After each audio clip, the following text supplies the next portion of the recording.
남해군에서 살아가는 낭만적인 일상과 그 속에서 받은 영감을 전합니다. 낭만배달부 유로 오늘도 시작합니다.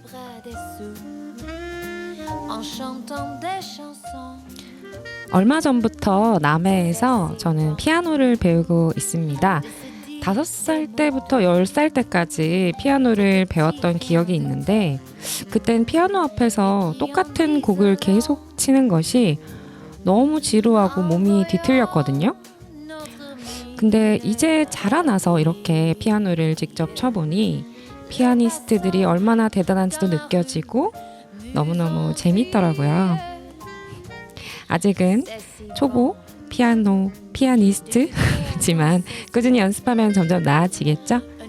노래 한 곡 듣고 오겠습니다. 열기구 썰이 부릅니다. 마음속 작은 먹구름이 점점 더 커져 모든 게 가려지고 있던 너는 고개를 들어 하늘을 봐도 아무것도 보이지가 않아. 고개를 떨고 나는 그런 너의 맘속에 먹구름을 다 걷어내 너와 눈을 마주쳤고 어두웠던 하늘은 이제 분홍빛으로 물이 스며 드러내.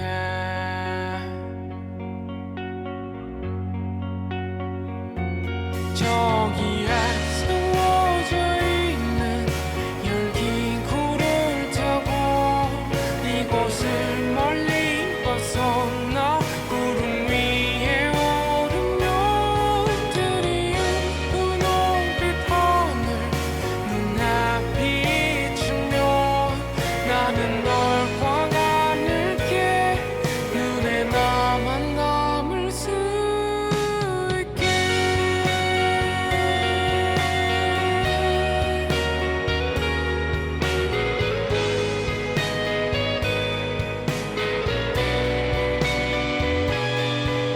밑을 봐도 아무것도 없어. 순간 겁을 먹은 너는 내 어깨를 꽉 쥐었고 울먹이며 속삭이는 내 모든 속마음을 전부 들어줄게. 저기에 세워져 있는 열기구를 타고 이곳을 멀리 벗어나 구름 위에 오르면 드리운 분홍빛 하늘 눈앞이 비추면 나는 널 광하늘께 눈에 나만 남을 수 있게.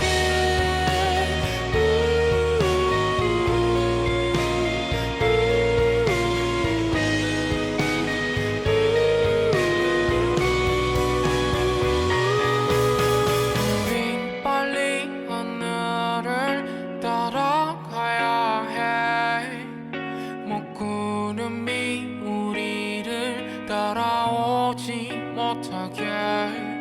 분홍 하늘 속에 얼굴이 비추면 서로를 쳐다보며 작은 미소를 띠고 있네.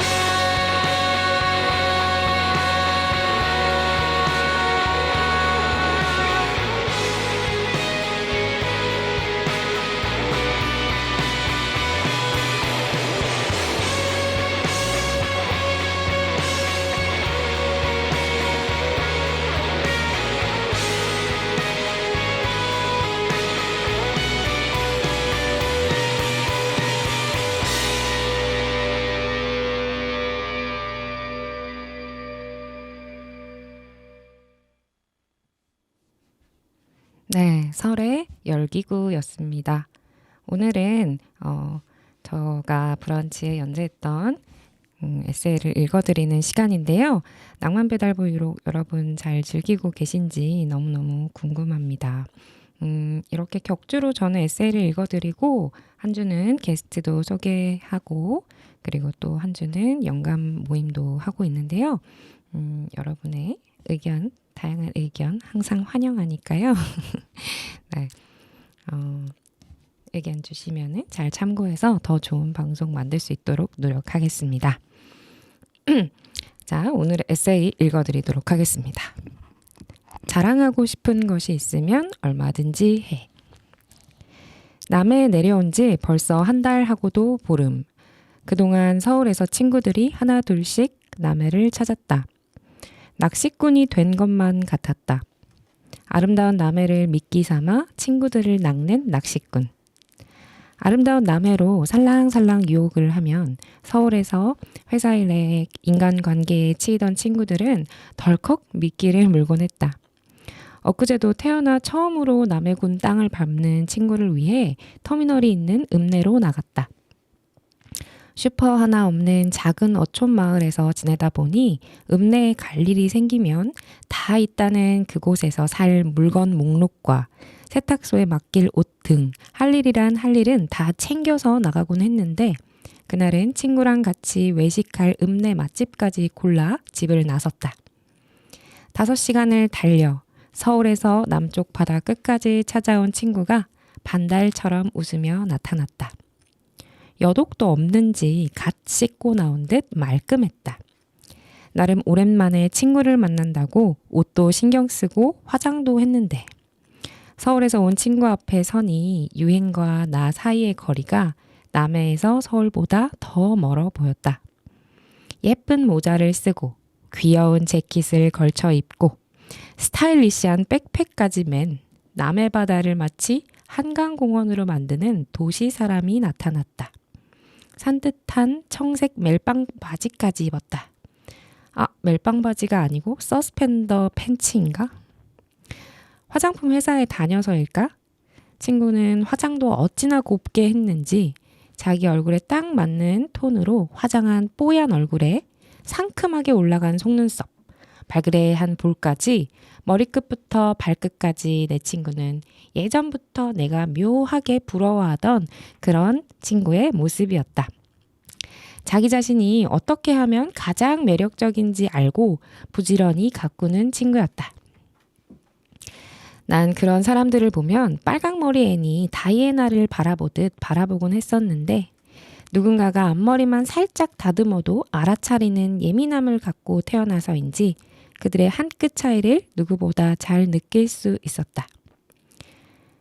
어릴 때부터 공기처럼 문화생활을 하며 자기만의 취향을 쌓아간 사람들의 세련됨과 그것을 잃지 않으려는 부지런함.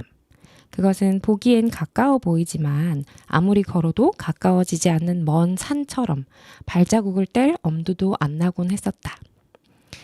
아무리 꾸며도 어딘가 어색해 보이는 나와는 달리 그런 친구들은 단정하고 깔끔했지만 또 멋스러워 보였다.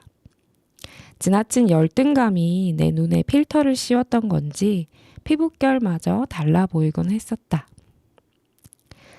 특히 대학 시절 나랑 절친이었던 친구 중 한 명은 어머니께서 예술가셔서인지 어릴 때부터 신미안으로 가꾸어진 독보적인 매력을 지니고 있었는데 그 친구 옆에서 나는 묘하게 커지기도 하고 작아지기도 했다. 그런 친구가 있다는 사실이 트로피를 받은 듯 뿌듯하다가도 다른 사람들이 나란히 같이 선 우리 둘을 보면 느낄 느낌을 홀로 상상하며 작아지기도 했던 것이다. 그 친구가 다른 사람들에 비해 비싼 물건을 휘황찬란하게 두르는 것도 아니었다. 자신만의 취향을 쌓아간 시간이 만드는 간극이었다. 그 시절 나는 알 수 없는 위화감을 느꼈다. 남해에 온 지 3일째 되던 날 하우스메이트 중 한 명이 물었다. 유록, 너는 어떤 사람에게 열등감을 느껴? 물음표가 끝나기도 전에 바로 떠오른 사람은 그 예술가분의 딸, 내 대학 친구였다. 양말마저 찰떡같이 골라 신는 센스, 향수 두세 개를 레이어링하는 자신만의 독특한 취향. 귓볼에 콕 박힌 반짝이는 작은 귀걸이마저 어딘가 다른 그의 스타일 앞에 서면 언제나 동경심과 부러움이 쌍기둥을 이루었다. 그냥 예쁘다는 말보다는 매력적이라는 수식어가 더 잘 어울리는 그 친구는 그 시절 나의 열등감 버튼이었던 것 같다. 도시의 소비 문화는 인간을 끝없이 갈망하게 하고 수많은 쓰레기를 쏟아내는 것 같아 염증이 났었지만 자신만의 것을 만들어내려는 시도가 넘쳐나는 도시의 에너지가 좋기도 했다. 수많은 공연, 전시, 공간들, 재미있는 이야기들, 남해의 자연에 이끌려 내려왔지만 자연이 채우지 못하는 한 구석이 가끔씩 볼멘 소리를 냈다. 심심해. 자연, 그래 좋아. 너무 예쁘고 바다도 너무 좋지만 심심하다고. 바다가 채우지 못하는 그것이 나에게는 문화였다. 아름다운 교회에서 한평생 정원을 가꾸며 그림을 그린 타샤 튜더님이나 자신의 신념을 위해 자연에서 한평생 침팬지를 연구한 제인 구달님도 너무나 존경하지만 배우 윤여정 선생님도 너무 좋아한다. 꾸준히 쌓아온 교양과 취향, 그리고 인문학적 소양이 온몸에서 뿜어져 나오시는 것 같아서 이번 아카데미 시상식에서 입으신 옷은 또 어찌나 우아하셨던지. 배우님이 하시는 사치는 이제 출연료를 생각하지 않고 하고 싶은 창작자들과 함께 작업을 하는 것이라고 하셨다. 늘 새로운 일에 도전하며 그 속에서 변모해 나가며 자신만의 것을 만들어 나가는 배우님을 보면 나까지 덩달아 가슴이 뛰곤 했다. 이번에 남해에 와서 제일 얇은 로트로 머리를 빠글빠글 뽑고 코에 피어싱도 뚫었다. 하고 싶은 것을 해버리자는 마음으로 버킷리스트를 지우듯 하기도 했지만 남해라는 새로운 공간에 왔으니 색다른 시도를 해보고 싶었었다. 학교와 공공기관을 오가며 일할 땐 그 문화에 영향을 주고받으며 살았으니. 하지만 곧 글을 쓰며 거의 집에서만 시간을 보냈고 남해에선 가진 옷 몇 벌을 돌려 입으며 화장도 거의 하지 않고 지냈다. 남해의 바다와 풍경은 언제나 아름답게 빛났지만 그렇게 50여일이 지나자 지루함이 곰팡이처럼 여기저기에서 피어올랐다. 물론 쉐어하우스에서 친구들과 영향을 주고받으며 지내고 있지만 도시의 수많은 사람들이 만들어내는 역동적인 에너지가 그리울 때도 있었다. 비록 30대 후반이지만 아직 주름도 별로 없는 것 같은데 이렇게 스스로를 꾸미지 않고 새로운 사람도 만나지 않으면서 글만 쓰는 것이 맞을까? 인생은 선택의 연속이라는데 시골에서의 삶은 이렇게 단조롭고 평화로운 것이니 이 선택을 받아들이고 도시의 즐거움은 포기하고 살아야 하는 것일까? 나는 평생 이렇게 어느 한쪽에도 속하지 못하고 주변인으로 맴도는 것은 아닐까? 도시에서는 아름답고 고요한 자연을 그리워하고 자연에서는 역동적인 도시를 그리워하며 살아가는 주변인으로 말이다.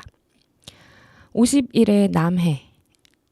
처음으로 권태기가 찾아왔다. 네, 노래 하나 듣고 와서 다음 이어지는 내용 또 읽어드리도록 하겠습니다. 스텔라장이 부릅니다. 어떤 날들.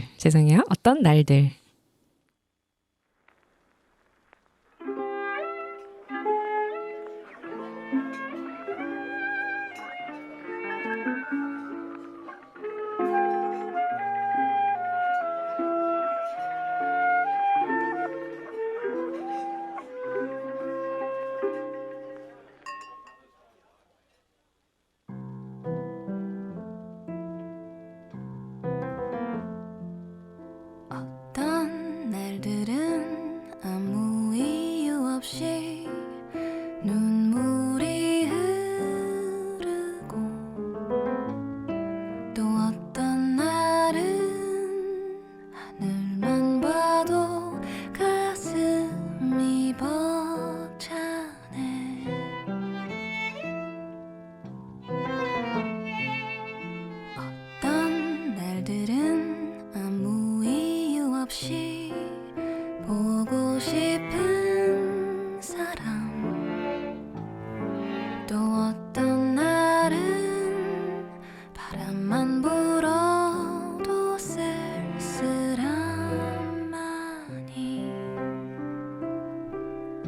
우연히 들은 노랫가락에 눈물이 아침에는 짜증에 후회가 가득 저녁 시간 동네 친구와 그 만남 속 좋은 오늘 하루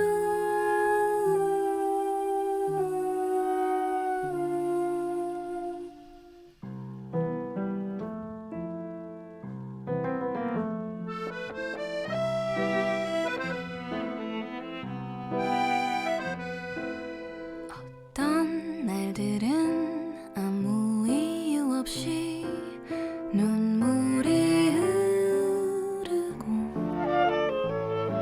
또 어떤 날은 하늘만 봐도 가슴이 벅차네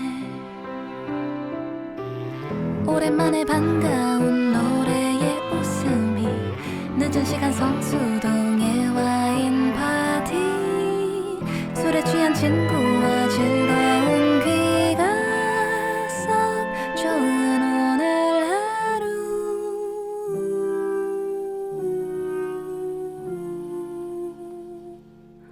어떤 날들은 아무 이유 없이 눈물이 흐르고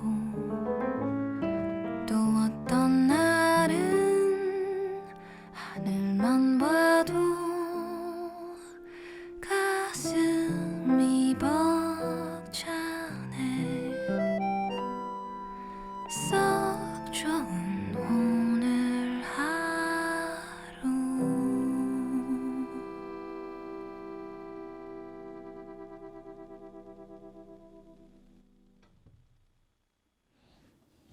네, 스텔라장의 어떤 날들이었습니다. 저도 이 글을 여러분께 읽어드리면서 한 1년 만에 또 이렇게 제가 썼던 글을 읽고 있는데 이 남해의 귀촌 초기에 제 글을 보면 이런 생각을 했었구나 하면서 신기하기도 하고 네, 감회가 새롭습니다. 여러분은 어떤 사람에게 열등감을 느끼시나요? 저는 이제는 좀 달라진 것 같긴 해요. 이때랑. 일단은 계속해서 읽어드릴게요. 이번에 남해로 여행 온 화장품 회사에 다니는 친구는 소위 힙스터 그 자체였다. 그 친구는 내게 필요한 것이 없냐고 여러 번 물어 자기 회사에서 화장품을 한아름 주문해 주었다. 평소 같았으면 아유 괜찮아 하면서 넣어두라고 했을 텐데 도시에서 떨어져 있던 시간을 뛰어넘기 위해서 수많은 시행착오를 거쳐 좋은 제품을 고를 수 있게 된 친구의 안목을 빌리고 싶었던 것 같다. 필요한 색조 화장품 몇 개를 주문하고 화장품과 함께 친구는 도착했다. 친구가 준 새 화장품을 이렇게 저렇게 발라보니 기분이 분꽃처럼 피어올랐다. 이 느낌 짜릿해. 친구를 데리고 내가 가장 좋아하는 상주 은모래 비치로 갔다. 친구는 예쁘다 예쁘다를 연발했지만 나는 자주 다른 생각에 빠졌다. 이미 여러 번 왔던 상주 바닷가였다. 우리는 모래사장에 앉아 그리운 사람들에게 영상통화를 걸며 바다를 보여주었다. 하지만 내 마음은 영 딴 곳에 있었다.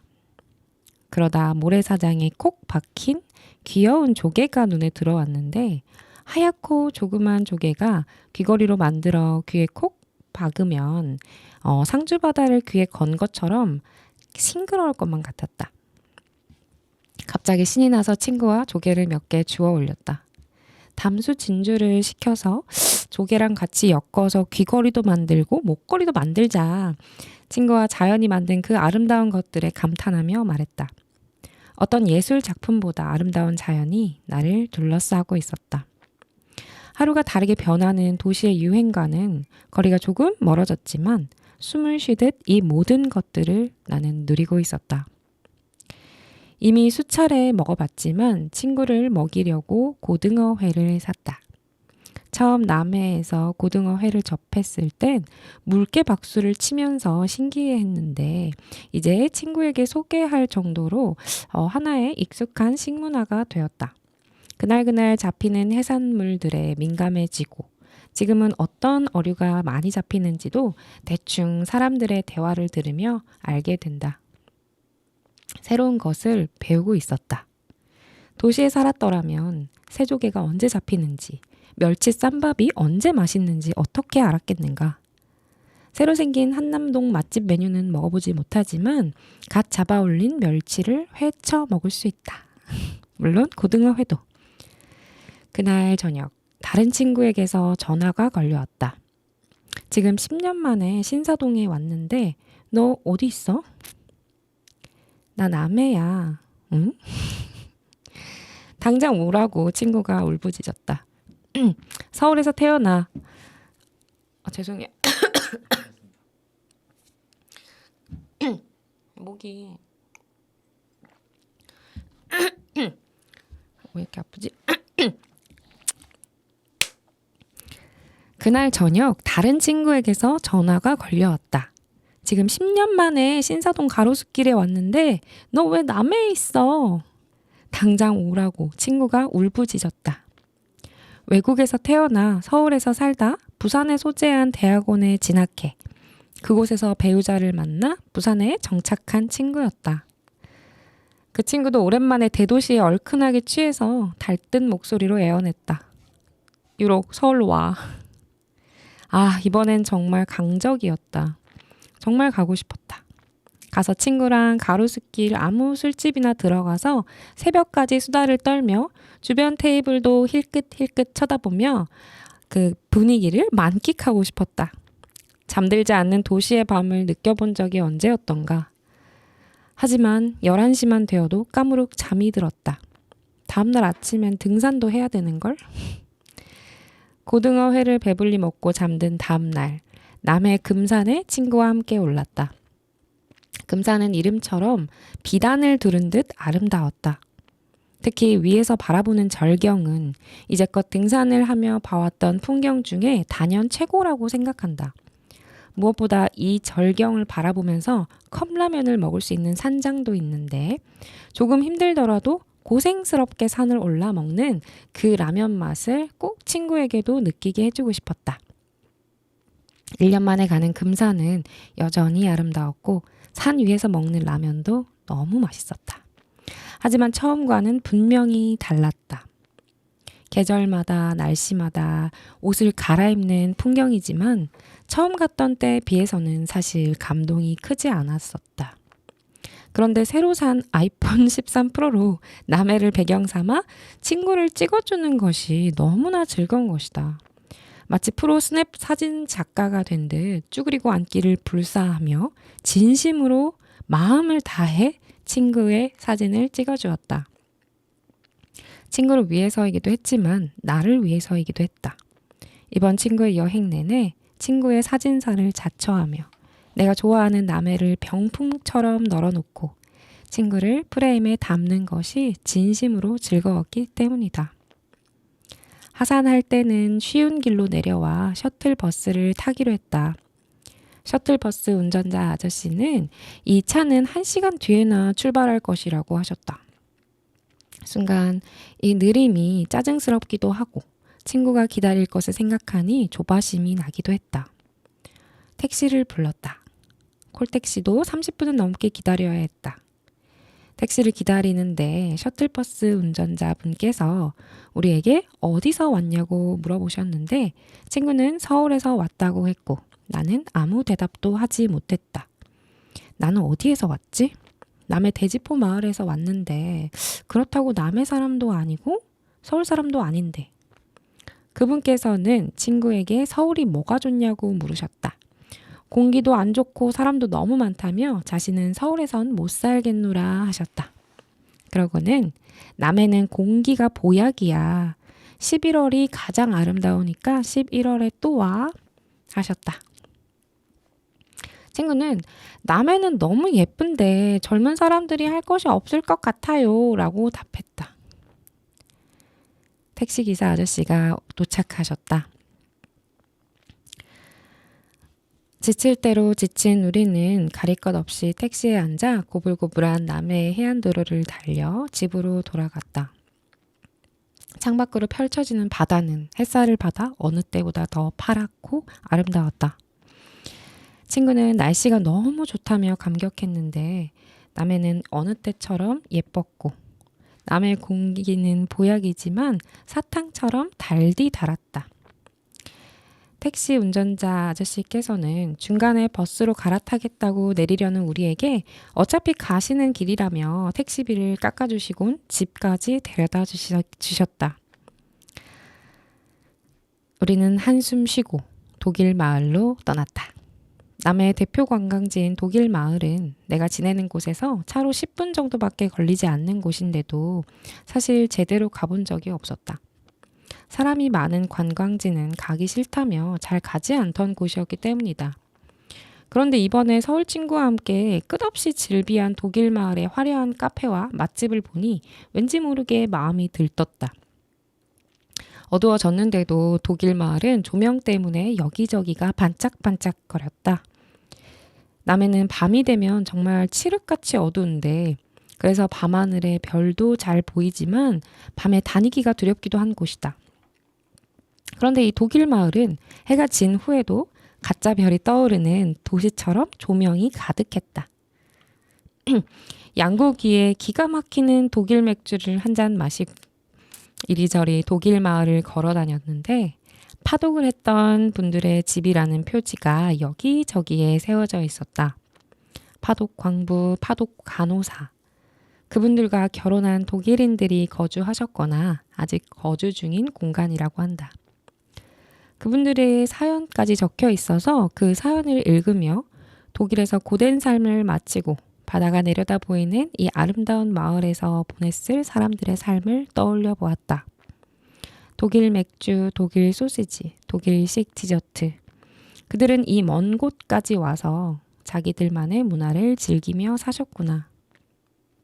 독일과 한국, 그 중에서도 남해가 만나 만든 이 독특한 공간에 대해 더 자세히 알고 싶어지는 밤이었다. 네. 노래 하나 듣고 또 이어가 보면 어떨까 싶은데요. 다음 곡은 에피톤 프로젝트가 부르는 첫사랑 듣고 오시겠습니다.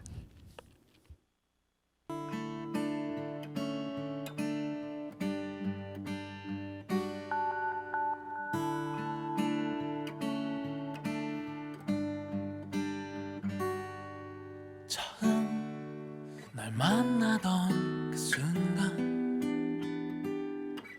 숨이 차오르던 기억 혹시 네가 들었을까봐 들켰을까봐 마음 졸이던 날 기억해 난 참 목소리가 좋았어 같이 걸을 때도 좋았어 그래 그럴 때가 있었어 가슴 시리게 사랑했었던 날 있었어 넌 나에게 매일 첫사랑 봄눈이 오듯 그렇게 나는 기다려 설레이던 그날도 취했었던 그 밤도 마음이 이상해 바람 불어올 쯤이면 넌 나에게 매일 첫사랑 봄눈이 오듯 그렇게 나는 기다려 슬퍼울던 그날도 비틀댔던 그 밤도 마음이 이상해 바람 불어올 쯤이면 여전히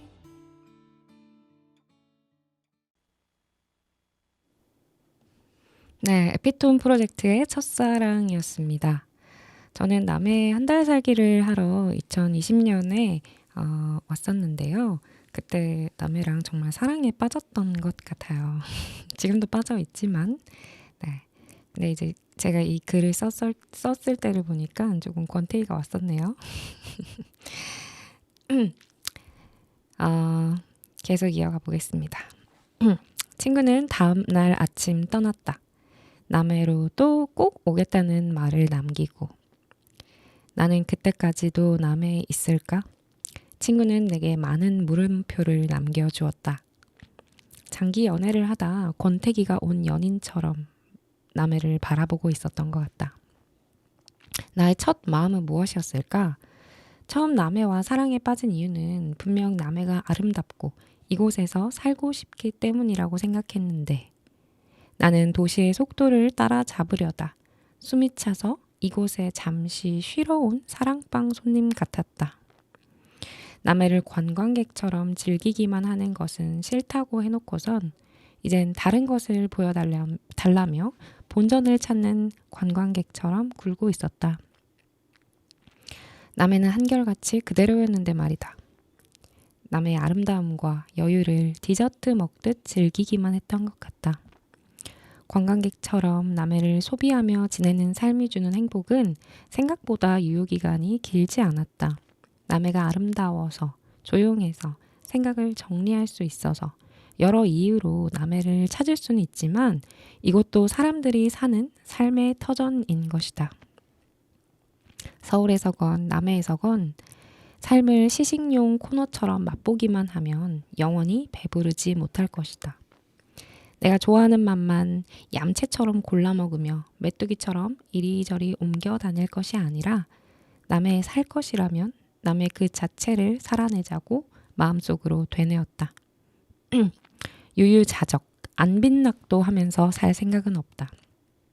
조용한 바닷가에 산다고 해서 화장기 없는 얼굴로 미니멀리스트가 되어 살 필요는 없으니까. 남해에서도 서울에서처럼 역동적이고 재미있게 살고 싶다. 남해가 갖고 있는 것으로 재미있는 것을 많이 만들어야지. 나중에 누군가 남해는 정말 예쁜 데다가 젊은 사람들이 할 것도 많아요 라고 말할 수 있도록. 도시의 속도가, 소음이, 공해가, 피로가 싫어서 남해로 왔다. 하지만 도시의 문화와 역동적임은 누구보다 좋아한다. 남해는 아직 서울보다 훨씬 고요하고 정적이지만 남해 바다의 조개껍질이, 남해의 눈부신 풍경이, 남해에서 나고 자란 사람들이, 먼 이국 땅에서 남해로 온 사람들이, 남해가 좋아서 남해에 온 나 같은 사람들이 만들어낼 수 있는 재미있는 것들이 많을 것이라고 생각한다. 도시에서보다는 조금 더 번거롭고 조금 더 상상력을 발휘해야 되겠지만 보약 같은 공기를 마실 수 있으니 감내해야겠지. 빌딩 숲이 아니라 크고 작은 나무들이 숲을 이루고 시멘트가 아니라 크기도 모양도 다 다르게 생긴 돌들이 맞물려 담을 이루고 있는 남해에서 어느 누구나 제각기 아름답다는 것을 머리가 아닌 마음으로 깨닫고 있다. 매일 다른 바다 색깔에 감탄할 수 있는 감수성과 바닷바람을 맞으며 피자를 먹을 수 있는 이것만의 낭만을 가지고 남해에서만 만들 수 있는 것들을 많이 만들며 놀아야지. 아참, 그리고 우리의 친구 인터넷도 있으니 온 세상이 레퍼런스다. 찾지 못할 것이 없고 연결되지 못할 곳이 없는 거의 유일한 세대에 살고 있으니 얼마나 가능성이 무궁무진한가. 친구가 떠난 날 밤 옥상에 나가보니 보름달이 너무 밝아서 별이 하나도 보이지 않을 지경이었다. 태어나서 그렇게 밝은 달은 처음 보았다. 정말 전기가 없던 조선시대라도 보름달이 뜨는 밤에는 연인을 만날 수 있었겠구나 싶었다. 그래서 그렇게 사극을 보면 보름달이 뜨는 밤에 데이트를 하셨구나. 그럴만 했겠더라. 달빛에 얼굴을 씻은 연인이 또 얼마나 예뻐 보였을까? 남해는 물론 전기도 인터넷도 너무 잘 들어오지만 이렇게 사극의 이해도마저 높여주는 남해의 밤이었다. 네, 이 글은 제가 남해에 온 지 한 50일 정도 됐을 때 쓴 글이에요. 그러니까 작년 4월에 쓴 글인데요. 이제는 제가 이때랑 뭐 많이 달라지진 않았겠지만 이제 저만의 어떤 리듬과 속도를 찾아가고 있는 건 아닐까 싶어요. 이때는 좀 어느 한쪽도 다 뭔가 기웃기웃 했던 시기인 것 같기도 한데요. 여러분도 한번 뭐 귀촌을 하신 분도 계실 거고, 이 라디오를 들으시는 분들 중에 귀촌하신 분도 계실 거고, 귀촌을 생각하시는 분도 계실 거고, 아니면 남의 분들도 계실 거고, 뭐 다양한 분들이 계시겠지만 한번 책을 듣고 어떤 삶에 대해서 어떤 부분들을 가지고 가고 싶으신지 생각해 보실 수 있는 계기가 되셨다면 좋겠습니다. 노래 하나 듣고 와서 다음 글 들려드리면 어떨까 싶은데요. 전 지금은 정말 진심으로 모든 것에 감사하고 있거든요. 눈을 뜨는 것도, 뭐 손발이 잘 움직이는 것도, 다 모든 작은 사소한 일, 너무 당연하다고 생각하는 일들까지도 다 감사하게 됐어요. 남해 와서. 이 과정도 제가 글로 꼭 남기도록 하겠습니다. 그래서 이제 뭐 열등감을 느끼거나 뭐 어떻게 되고 싶거나 하는 게 별로 없는 것 같아요. 아직까지 뭐 완전히 그런 건 아니지만 그런 방향으로 가고 있는 것 같습니다. 감사 들을게요. 김동률이 부릅니다.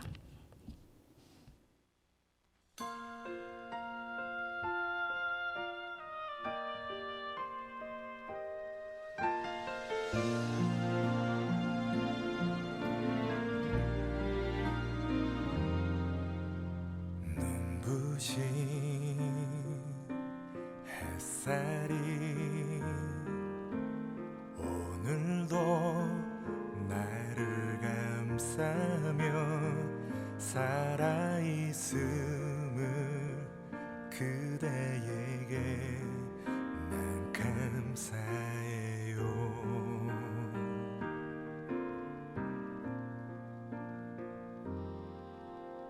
부족한 내 마음이 누구에게 힘이 될 줄은 그것만으로 그대에게 난 감사해요.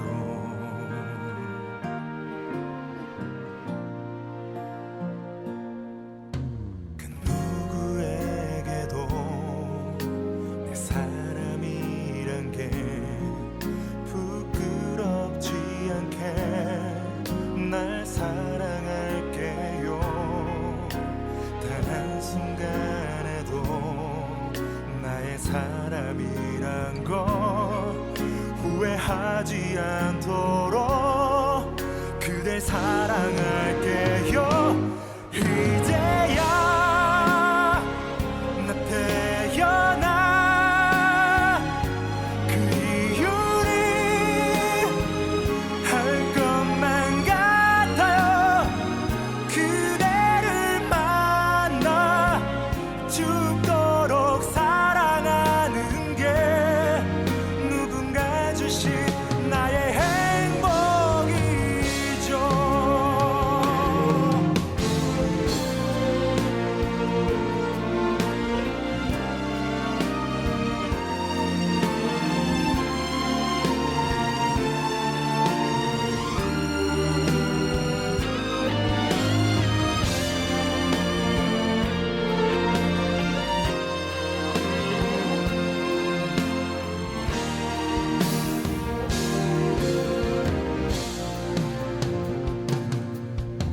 그 어디에서도 나의 사람인 걸 잊을 수 없도록 늘 함께 할게요.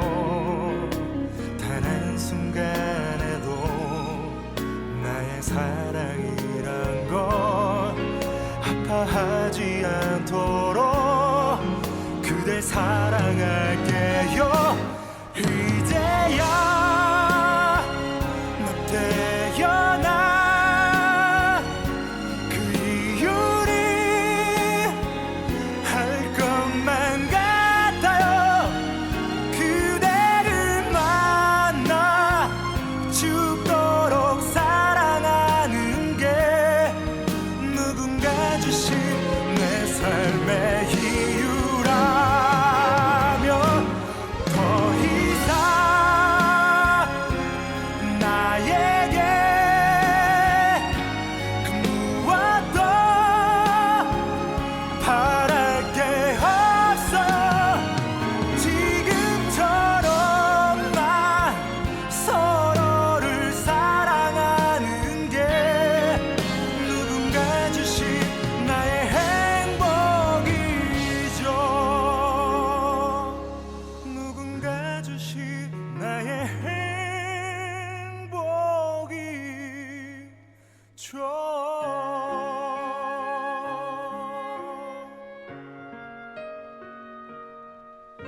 네, 김동률이 불렀습니다. 감사였죠.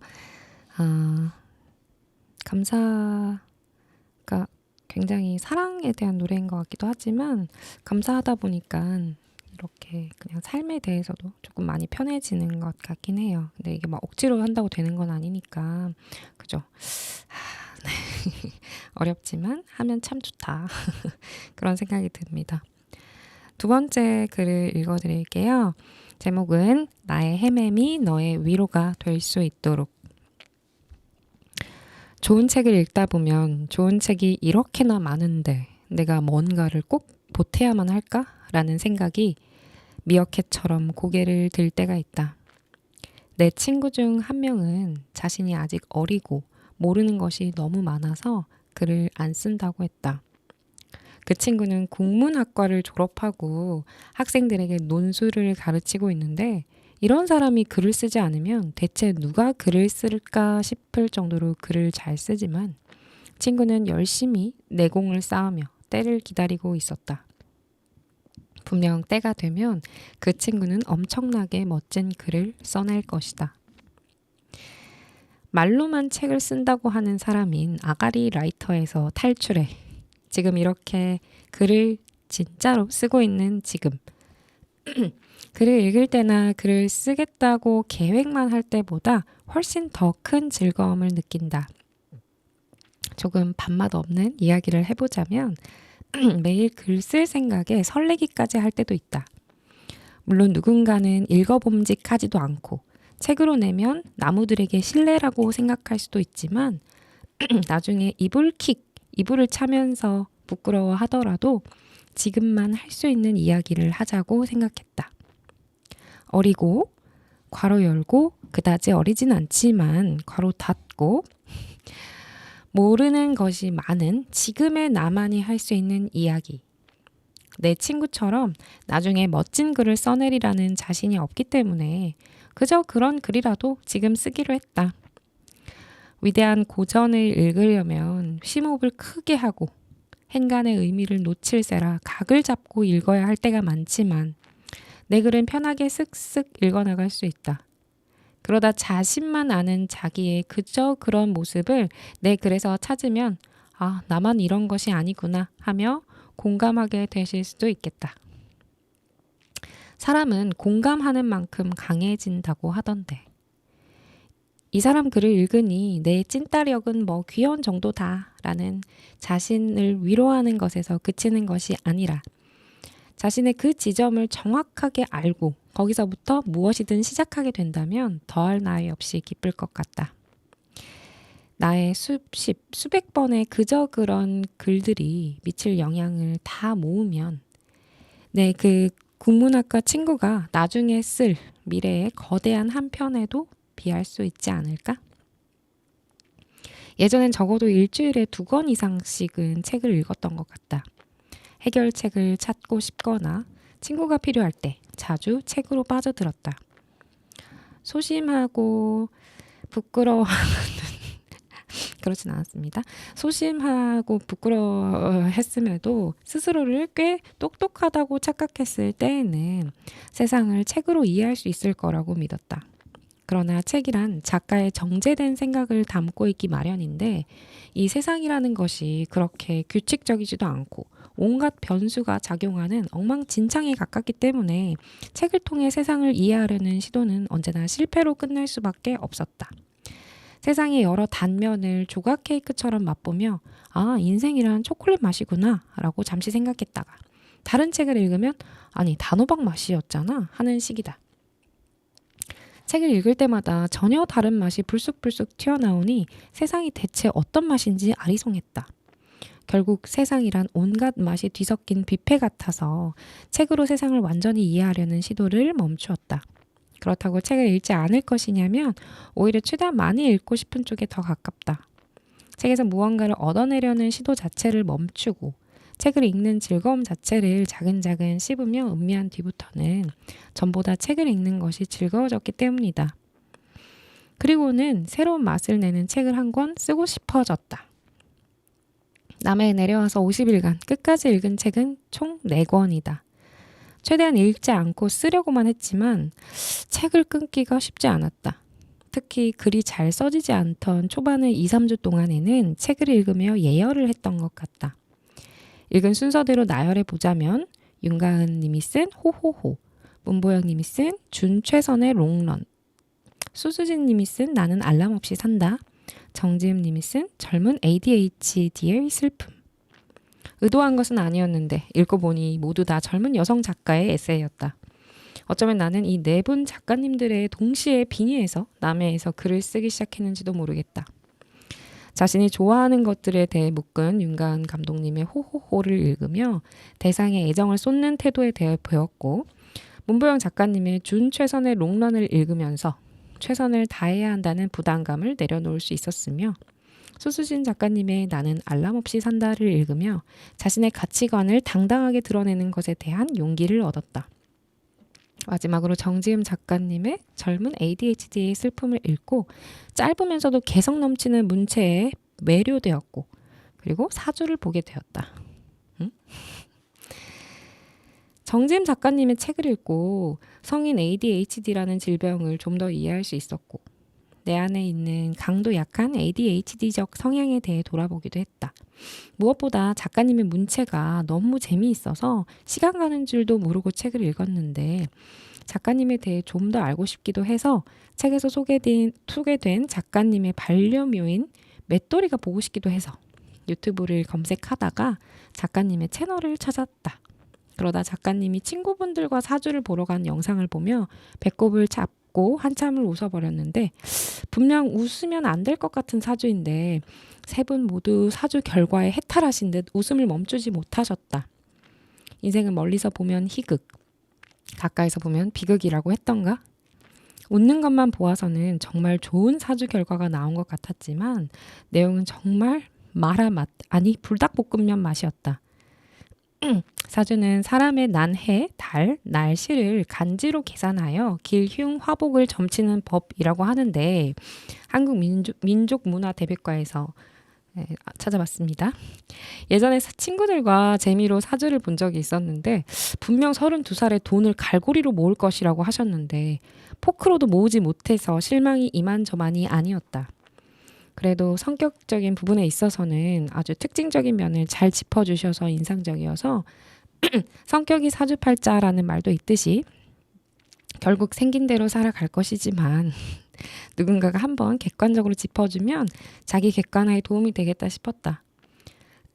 하우스메이트 친구에게 사주를 오랜만에 보고 싶다고 하니 예전에 할인을 받고 저렴하게 전화로 사주를 받아본 적도 있다고 하여 그분께 바로 상담 예약을 했다.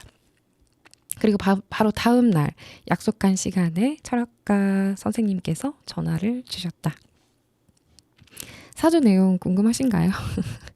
노래 하나 듣고 와서 읽어드릴게요. 다음 노래는 존 레전드가 부릅니다.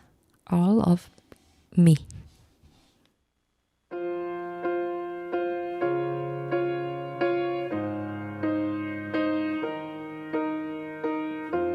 What would I do without your smart mouth?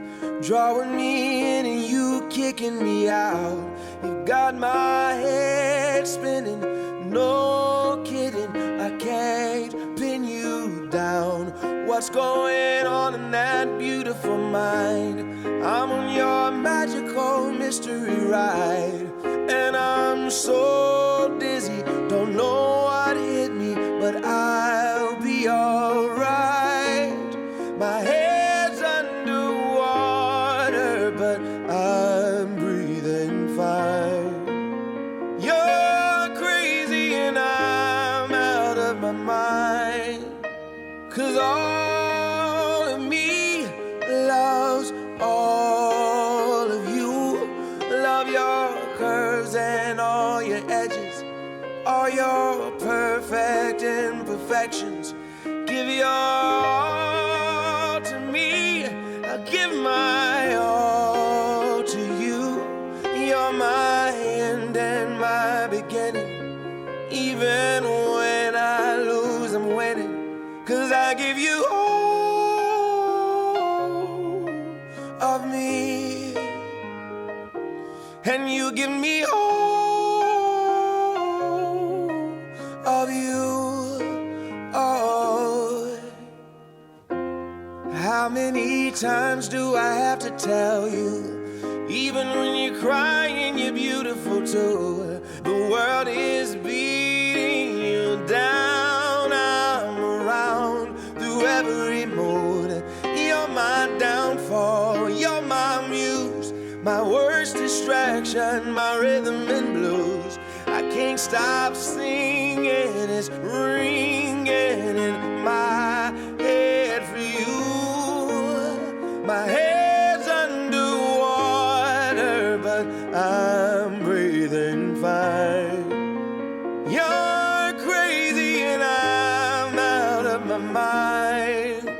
'Cause all of me loves all of you. Love your curves and all your edges, all your perfect imperfections. Give your all to me, I'll give my all to you. You're my end and my beginning. Even when I lose, I'm winning. 'Cause I give you all. 철학가님에게서 전화가 걸려왔다. 특히 궁금한 것이 있으신가요? 저 퇴사하고 지금 글을 쓰고 있는데 어떻게 잘 될까요? 빙빙 돌려서 이야기하지 않을게요. 우리 이제 다 알 것은 아니까. 난 잘 모르지만 네네 하고 외쳤다. 철학가님은 내가 침체된 삶을 살고 싶어 하지 않고 표현하려는 성향이 강하나 에너지와 관심사가 너무 많아서 한 가지를 선택해서 집중해 끌고 나가는 것이 중요하다고 하셨다. 다행히 올해부터는 엉덩이가 좀 내려앉으니 이제부터 글을 쓸 수 있겠다고 하셨다. 집중을 잘하고 싶으면 한낮에 하고 싶은 일을 한 다음에 오후부터 글을 쓰고 결혼은 천천히 하는 것이 좋다고 하셨다. 철학가님의 개인적인 견해입니다. 누군가는 누구든 할 수 있는 조언을 사주풀이라는 틀에 넣어서 전달해주는 것이라고 생각하겠지만 전달하는 방식이 유쾌하셔서 거부감이 전혀 없었다. 이 일을 업으로 하시며 많은 분들께 조언을 해주셨을 테니 노하우가 엄청나게 쌓이셨겠지?